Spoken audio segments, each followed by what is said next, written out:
একজন নয়ের উচ্চারণ করতে পারে না, সে নয়ের পরিবর্তে ল বলে থাকে। তাকে কিছু কথা বলতে বলা হলো।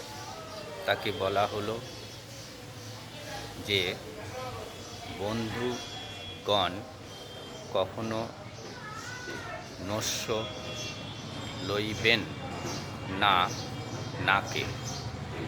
যদি বলেন আমি লই কেন আমার গুণে, সেই কথাগুলো কি বলল শুনুন।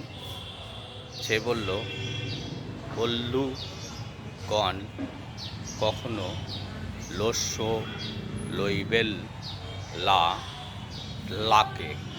যদি বলেন আমি লই গেল আমার গুলে।